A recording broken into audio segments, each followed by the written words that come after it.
لە بەرەبەیانێکی زوو لەگەڵ هەڵهاتنی خۆر ئیدارەی سۆران باوەشی بۆ تەرمی 3 قوربانی ڕێگای هەندەران کردەوە. هەر یەک لە بڕیار محەممەد و باران نووری و مسلیم ئیسماعیل لە گۆڕستانەکانی ئیدارەی سۆران بە خاک سپێنران.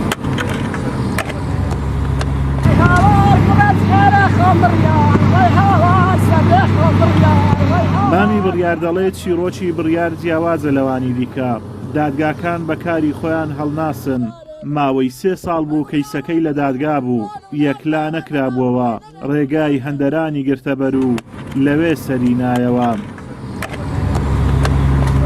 یعنی یەکرێ برێم چیرۆکی ڕۆیشتنی بڕیاری فەرقە لەگەر هەر هەمویان. بڕیار لێرانە جارێک 18 چەقوی بەجەستەی وێ کە لێرە زامدارکرایە، پاشیەوە بڕیار 2 گولەی بەشانی وێ. بڕیار هەم لۆ چارەسەر چوویتەوێ، هەم لەوەش چوویتەوێ کە لەوێ یعنی بڕیار لێرە زیاتر لە 6 خوشک و برای لە خۆی گچکەتری هەیە، چوە لەوێ بتوانی بژێوێکی ژیان لۆ ئەوانە دابین بکات، لۆ ئەو خوشک و برای خۆیانە دابین بکات و هەم چارەسەری خۆشی بکات لەوێ.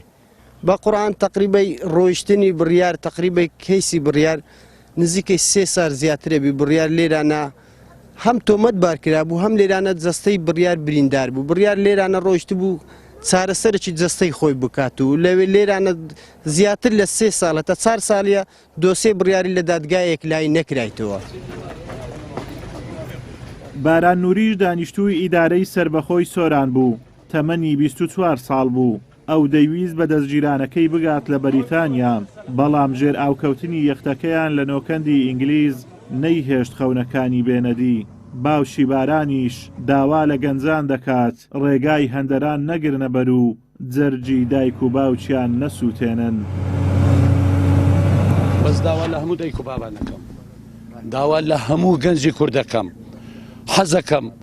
حەزەکەم بەس خزمەتی داک و بابی خۆیان بکەن، خزمەتی ئەو خاکەی بکەن، کوڕە خۆڵ و بەردی ئەو خاکەی بخۆن، باشترە بچن لەوێن دەرەیانی تووشی ینی ببنە قوتی حوت و بەحر و سەرما و سەهۆڵ و شتیوا لە گورسیان لە بەلا رووسیا و ئەو دەوڵەتانە یعنی لە ئەوروپایەکان ینی ئەوە بیتن.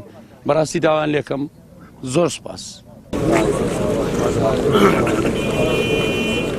بەپێی ئاماری کۆمەڵەی پەنابەرە گەڕاوەکانی ئەوروپا تەنها ساڵی 2021 لە هەرێمی کوردستان زیاتر لە 28,000 کەس بە ڕێگای نایاسایی بەرەو ئەوروپا کۆچیان کردووە. کۆی گشتی ئەو کەسانەی لە ڕێگاکەدا گیانیان لەدەستداوە 110 کەس بوون. لە سنووری ئیدارەی سۆرانیش بەپێی ئامارە نافەرمیەکان ئەمساڵ نزیکەی 7,000 کەس بەرەو ئەوروپا کۆچیان کردووە. لە 20 ساڵی ڕابردووشدا 28 هاوڵاتی ئەو سنوورە لە ڕێگای کۆچکردنیانەوە خنکاون و گیانیان لەدەستداوە. ئازاد و مەراوەی کەناڵی ئاسمانی پەیام، سۆران.